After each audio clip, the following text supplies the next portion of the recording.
Hey guys, tonight we're diving deep into one of history's most overlooked companions, the medieval horse. We're covering the untold stories of these magnificent creatures who shaped the very fabric of medieval society. From the gleaming stables of nobility to the muddy cart paths of peasants, from thundering battlefields to quiet monastery courtyards, we'll explore how these animals were treated across different social classes and circumstances. Tonight, we'll uncover the complex relationship between humans and horses during one of history's most turbulent periods, a relationship marked by both profound reverence and heartbreaking exploitation. All right, guys, are you ready? Let's get started. Picture this. Dawn breaks over a medieval village in 12th century England, and the first sound you hear isn't a rooster's crow. It's the gentle snorting of horses stirring in their stalls. These weren't just animals grazing in fields. They were the beating heart of medieval civilization, the difference between prosperity and starvation, between victory and defeat. That in medieval times, horses weren't just animals, they were lifelines.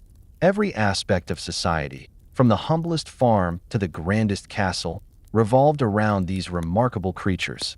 They were the engines of commerce, the backbone of agriculture, and the instruments of war. Without them, the medieval world as we know it simply couldn't have existed. To understand how horses were treated, we must first understand what they meant to the people who depended on them. For a peasant family scraping by on a small plot of land, a single cart horse represented the difference between life and death. This animal would pull their plow through the hard-packed earth, breaking the soil that would yield their grain. Come harvest time, that same horse would haul their precious crops to market, and in winter, it might be the only thing standing between them and starvation. These weren't the sleek, well-fed animals we might imagine. Most peasant horses were stocky, hardy creatures, often no taller than modern ponies, bred for endurance rather than beauty. They had to be tough because their lives were tough. A peasant couldn't afford to pamper an animal when his own family barely had enough to eat. But then, there was another world entirely. To a knight, a towering warhorse was his pride, his partner in battle, and often his most valuable possession. These magnificent destriers, as they were called, could cost more than a peasant would see in a lifetime. Standing 17 hands high, weighing over a ton, these were the medieval equivalent of tanks.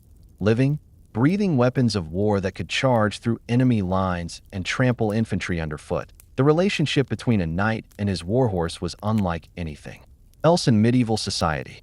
It was forged in training yards where both man and beast learned to move as one, tested in tournaments where reputation and honor hung in the balance, and sealed in the crucible of battle where trust meant survival. However, the story doesn't end with peasants and knights. Horses served every level of society in countless ways. Merchants relied on sturdy pack horses to carry their goods along dangerous trade routes. Nobles rode elegant palfreys on hunting expeditions and diplomatic missions. Priests traveled on humble hackneys to visit their scattered parishes. Even in the largest cities, horses pulled carts through narrow streets, their iron-shod hooves striking sparks against cobblestones. These creatures plowed fields under the scorching summer sun and through spring mud thick enough to swallow a man's boot. They hauled timber from distant forests, their massive shoulders straining against leather harnesses as they dragged logs that would become the beams of cathedrals and castles. They carried lords into glory or doom, their loyalty unwavering even as arrows whistled overhead and swords clashed around them. And their treatment? Well, that's where our story becomes complicated, because it depended entirely on who they served and what their purpose was. The medieval world was a place of stark contrasts. Magnificent wealth alongside grinding poverty, acts of breathtaking kindness alongside casual cruelty. The treatment of horses reflected these same contradictions. Furthermore, medieval society was deeply hierarchical, and this hierarchy extended to the animal kingdom. Just as there were kings and peasants, lords and serfs, there were destriers and cart horses, each with their place in the grand scheme of things. A knight's warhorse lived in luxury that most humans could only dream of, while a miller's donkey might work until it dropped dead in its traces. Step into a noble stable in 13th century France, and you'd be overwhelmed by the sights, sounds, and smells of equine luxury. The air would be thick with the sweet scent of fresh hay, imported oats, and the leather oil used to maintain countless pieces of tack. These weren't just stables, they were palaces built for horses. Picture the scene: sleek palfreys with coats that gleamed like polished copper, their manes braided with silk ribbons. Grooms would brush them daily with brushes made from the finest boar bristles, their hands working in practiced motions that spoke of years of training. Every hoof would be trimmed by skilled farriers who commanded respect and high wages for their expertise. Nothing was spared when it came to the care of these precious animals. The diet of a noble's horse was better than what most peasants enjoyed. Oats shipped from distant lands, hay cut from the finest meadows, clean water drawn from protected wells. These horses ate like kings. Some were even fed wine mixed with herbs, believed to give them strength and courage. Their stalls were cleaned multiple times daily, lined with fresh straw that was changed at the first sign of soiling. Royal horses enjoyed privileges that would seem absurd by modern standards. They had their own physicians, learned men who studied equine anatomy and compiled detailed treatises on horse care. These veterinarians, as they came to be called, would diagnose ailments with the same gravity as court physicians treating human nobility. Some horses even had their own servants, pages whose sole job was to tend to a single animal's needs. During winter months, these pampered creatures wore blankets of fine wool, dyed in their master's colors. Their stalls were heated with braziers, and their water was sometimes warmed to prevent them from drinking ice-cold liquid. When they traveled, it was in style, following behind their masters' entourages with their own wagons carrying feed, equipment, and comfortable bedding for overnight stops. But travel down to the muddy edge of town, and you'll find a different scene entirely. Here, where the cobblestones gave way to dirt roads rutted by countless wheels, overworked draft horses pulled overloaded carts with tired eyes and bleeding shoulders. Their ribs often showed through dull, matted coats, and their hooves were cracked from walking on rough ground without proper care. These working horses lived lives of unrelenting labor. A typical cart horse might be hitched to its load before dawn and not unharnessed until well after sunset. They pulled impossibly heavy loads through mud that sucked at their hooves and over roads so rough they'd make modern highways seem like silk. When they stumbled from exhaustion, they were often beaten back to their feet rather than allowed to rest. The contrast was stark and deliberate. Medieval society believed firmly in the natural order of things, that some were born to luxury while others were destined for hardship. This philosophy extended to animals just as it did to humans. A warhorse worth a king's ransom deserved care, befitting its station, while a common cart horse was expected to work until it could work no more. Moreover, the economic realities of medieval life meant that most horse owners couldn't afford to be sentimental. A merchant whose pack horse went lame faced financial ruin. A farmer whose plow horse died before harvest might watch his family starve. These weren't heartless people. They simply lived in a world where survival often required harsh choices. The roads themselves tell part of this story. While main thoroughfares connecting major cities might be maintained by royal decree, most roads were little more than tracks worn by generations of feet, hooves, and wheels. In spring, they became rivers of mud. In summer, they baked hard as stone. In winter, they turned treacherous with ice. Horses traveling these routes suffered injuries that would heal poorly or not at all, yet they were expected to keep moving because stopping meant losing money. Nevertheless, even among the working classes, there were gradations of care. A successful miller might treat his horses well because they were essential to his business. A prosperous merchant could afford to rest his animals and provide good feed because healthy horses meant faster, more profitable journeys. But at the bottom of society, where every day was a struggle for survival, horses often suffered alongside their human companions. Now picture the roar of a battlefield. Let's say Agincourt in 1415, where the very ground trembled under the weight of charging cavalry. The air is thick with the metallic scent of blood, the acrid smoke of burning siege engines, and the primal smell of fierce sweat from both man and beast. Steel meets steel in a symphony of destruction, and amidst this orchestrated chaos, horses charge headfirst into carnage that would break the spirit of lesser creatures. These weren't just any horses. They were trained for war from the moment they could stand. Bred specifically for battle, these magnificent destriers underwent years of conditioning that would transform them from gentle grass eaters into living weapons. Their training began early, sometimes when they were barely weaned from their mothers. Young warhorses learned to strike with their hooves, to bite on command, and to charge without hesitation toward the clash of arms that would terrify any normal animal. The process was both brutal and beautiful. Trainers would hang straw dummies from posts and teach the horses to attack them, rewarding successful strikes with treats and gentle words. They learned to respond to the pressure of their riders' knees, to wheel and turn in formation, and to stand steady while their masters swung heavy swords from their backs. Most importantly, they learned to overcome their natural flight instinct, the very thing that kept wild horses alive, and instead charged toward danger. Yet for all their training, nothing could truly prepare them for the reality of medieval warfare. Picture a destrier thundering across a field at full gallop, weighing over a ton and moving at 30 miles per hour. The ground shakes with each hoof beat, and the sound is like rolling thunder. These horses wore armor too, steel plates, called barding, that covered their heads, necks, and chests. Some had spikes protruding from their armor, turning them into battering rams of flesh and metal. The sight must have been both magnificent and terrifying.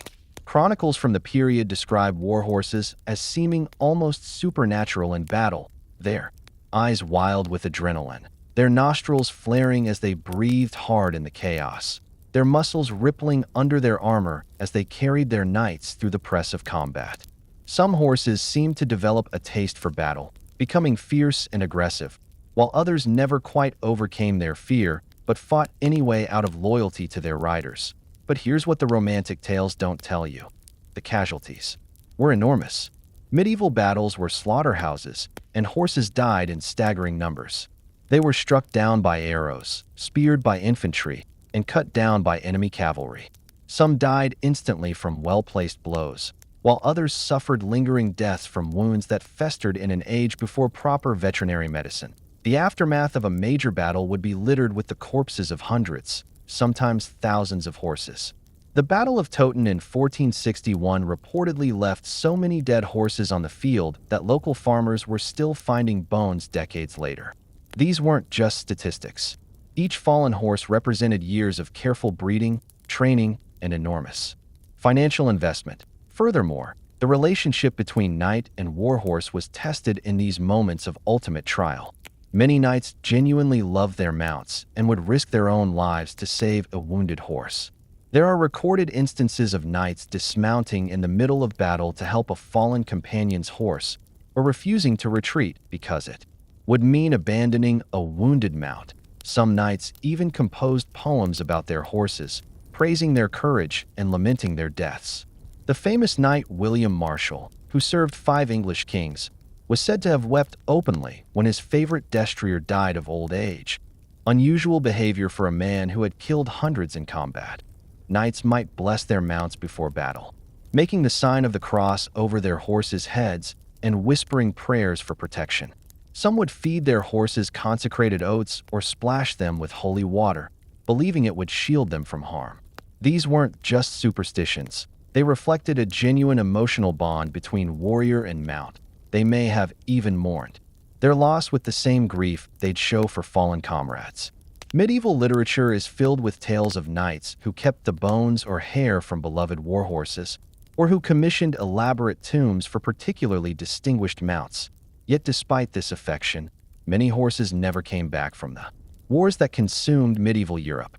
The Crusades alone consumed tens of thousands of horses, many of them dying not from battle wounds but from disease, exhaustion, and the brutal conditions of campaign life. Horses shipped to the Holy Land often died during the sea voyage, packed into holds with insufficient food and water. Even those that survived battle faced grim prospects. Wounded warhorses were expensive to heal and maintain, and many were simply put out of their misery rather than nursed back to health. Others were sold to merchants or farmers for whatever price they could bring, their days of glory ending in the traces of a common cart. The medieval attitude toward horses and animals, in general, was a complex tapestry woven from threads of practicality, spirituality, economics, and genuine affection. To understand how horses were treated, we must first understand how medieval people viewed the relationship between humans and animals, a perspective that was both more nuanced and more contradictory than we might expect. Were they loved? Sometimes, with a devotion that bordered on obsession. Medieval literature is filled with stories of knights who cherished their horses above all earthly possessions. The Song of Roland tells of how the hero's horse, Valentif, was nearly as famous as the knight himself. Some nobles commissioned portraits of their favorite mounts, had them buried with ceremony, and even included provisions for their care in their wills. Feared? Often, and with good reason. A warhorse in full charge was a terrifying sight, capable of trampling a man to death or crushing bones with a single kick. Even working horses commanded respect. A draft horse's hoof could shatter a human skull, and their powerful hindquarters could kick with enough force to break ribs. Wise handlers approached horses with caution and treated them with the respect, due to creatures that could kill without meaning to abuse. Occasionally, though perhaps less than we might expect in an age we often characterize as brutal, medieval people understood that an injured or mistreated horse was worthless, and since horses represented significant investments, there were practical reasons to treat them well. However, when profit margins were thin or tempers ran hot, horses certainly suffered from neglect, overwork, and outright cruelty. Honored? That too, in ways that might surprise modern readers. Some medieval churches included horses in their blessing ceremonies, and certain saints were specifically invoked for the protection of horses. Saint Eligius, the patron saint of horses, was widely venerated throughout medieval Europe, and his feast day often included special ceremonies for the blessing of horses and other working animals. The Christian Church's influence on animal treatment was contradictory and evolving. In some monasteries, particularly those following the teachings of scholars who had studied Aristotle, it was preached that animals had no souls and were placed on earth solely for human use. This philosophy, derived from classical Greek thought, suggested that kindness to animals, while not forbidden, was ultimately pointless since animals were incapable of moral thought or spiritual development. But in other religious communities, particularly those influenced by Celtic Christianity or the teachings of certain mystic traditions, kindness was taught as a Christian virtue that extended even toward horses and other beasts. Saint Francis of Assisi famously preached to animals and considered them his brothers and sisters in creation. His followers often took this teaching seriously, treating animals with unusual gentleness for the period. The theological debate wasn't merely academic, it had real-world consequences for how horses were treated. A monastery that followed Aristotelian teachings might work their horses hard and show little concern for their comfort, while one influenced by Franciscan ideals might provide better care and show more consideration for animal suffering. Some laws protected them, though these were often motivated more by economics than compassion. The Anglo-Saxon laws of King Ine included penalties for stealing or injuring another person's horse, and similar protections existed throughout medieval Europe.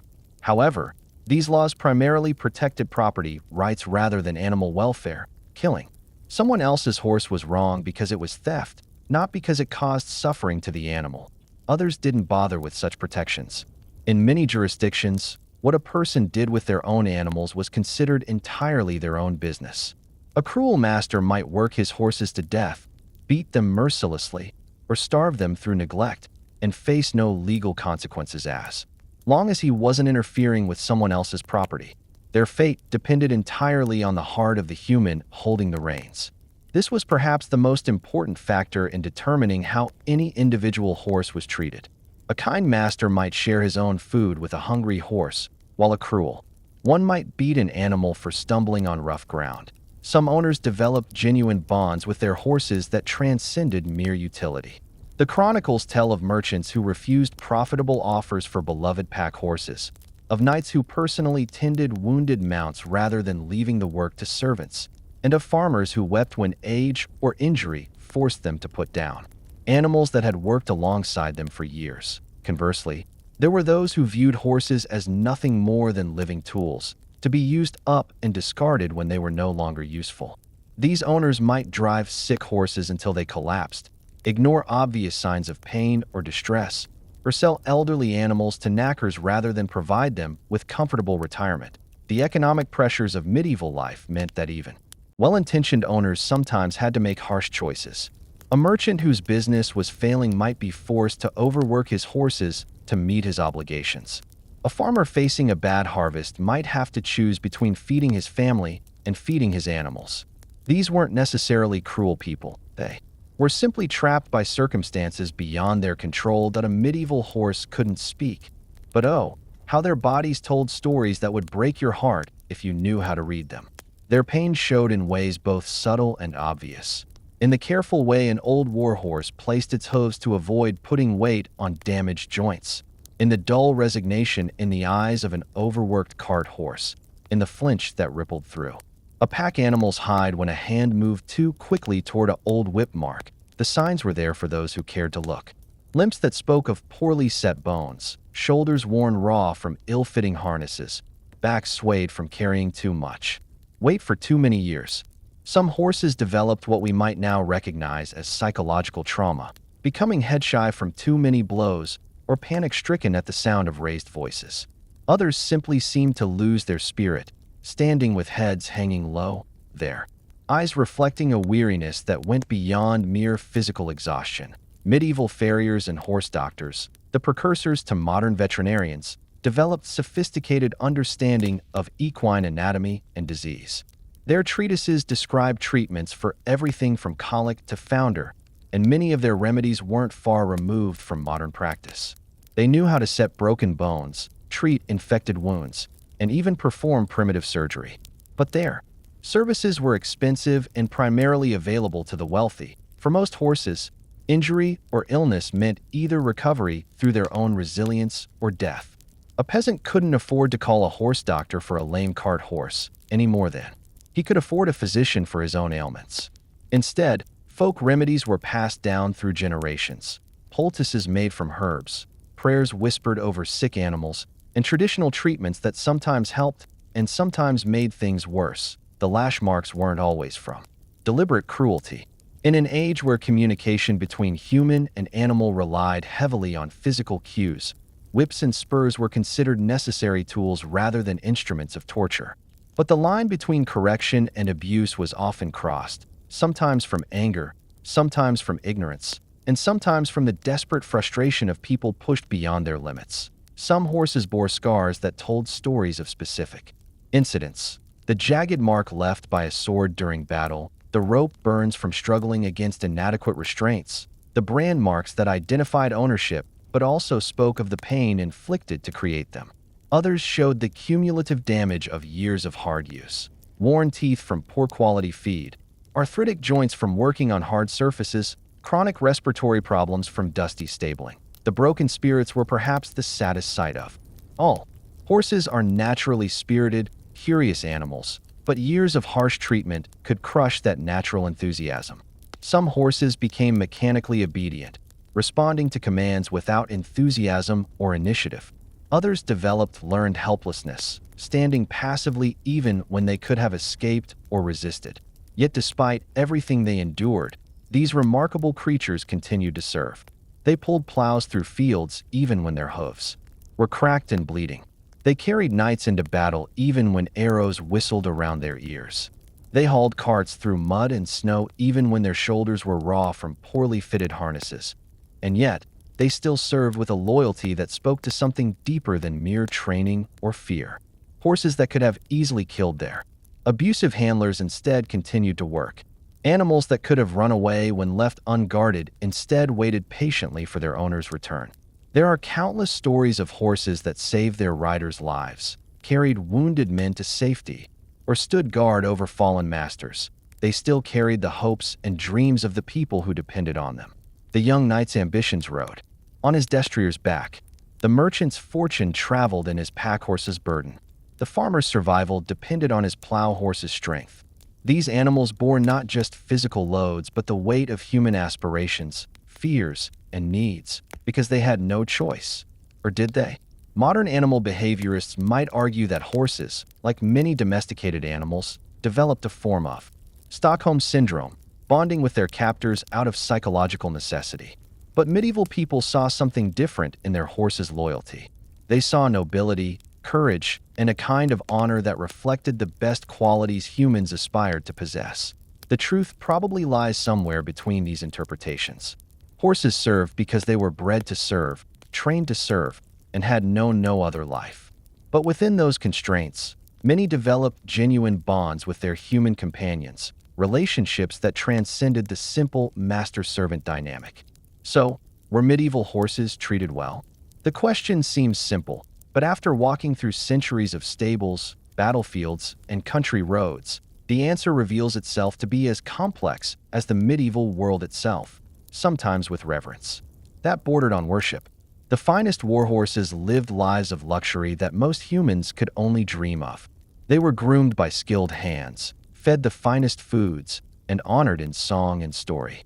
Their deaths were mourned, their victories celebrated, and their bloodlines carefully preserved for future generations. These horses were partners in the truest sense, and their human companions recognized their worth, sometimes with cruelty that shocks our modern sensibilities. Overwork, neglect, and outright abuse were real parts of many horses' lives. They were beaten when they stumbled, worked when they were sick, and discarded when they could no longer serve. The economic pressures of medieval life often left little room for sentiment, and horses suffered the consequences of human desperation and ignorance. They were cherished and exploited, often by the same people in the same circumstances. A knight might weep over his dying warhorse while simultaneously driving his packhorse beyond its limits. A farmer might share his last handful of grain with a beloved workhorse while whipping a recalcitrant mule. These contradictions weren't hypocrisy. They reflected the complex realities of a world where survival often required harsh choices. They were healed and harmed by people who understood their value, but lived in an age with limited resources and knowledge. Medieval horse medicine was surprisingly sophisticated, but it was also expensive and not always effective. Many horses died from conditions that modern veterinary medicine could easily treat, not from lack of caring, but from lack of knowledge and means. They were glorified in literature and art while suffering in anonymous silence in countless fields and streets. The horses we remember from medieval times are the great destriers of romance and legend. But for every Rocinante or Bayard, there were thousands of unnamed animals who lived and died in obscurity, their contributions to medieval civilization, unmarked and unmourned, and forgotten, perhaps the greatest tragedy of all. While we remember the kings and knights, the merchants and craftsmen, we rarely think about the horses that made their achievements possible. These animals were as essential to medieval civilization as engines are to our modern world, yet they've become footnotes in histories that focus on human drama, but they were never just animals in the narrow sense we might use that term today. They were partners in the great enterprise of medieval life, collaborators in building the world that would eventually become our own. They were warriors who charged into battle with courage that inspired the very people who rode them. Stories tell of horses that continued fighting even after their riders had fallen, of mounts that carried wounded knights to safety against overwhelming odds, of destriers that stood over their masters' bodies to protect them from enemy soldiers. They were workers whose strength and endurance built medieval Europe stone by stone, field by field. Every cathedral, every castle, every cleared forest represented countless hours of equine labor.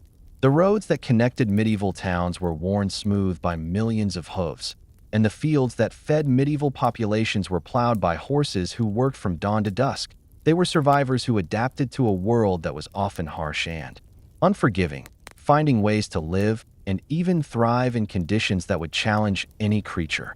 They survived wars, famines, diseases, and the countless small cruelties of daily life, passing on their strength and resilience to future generations. And maybe, just maybe, it's time we remember them that way. Not as mere footnotes to human history, but as co-creators of the medieval world. Their suffering was real, their contributions immense, and their legacy endures in every aspect of the civilization they helped to build. When we walk through the ruins of medieval castles, we should remember the horses that hauled the stones.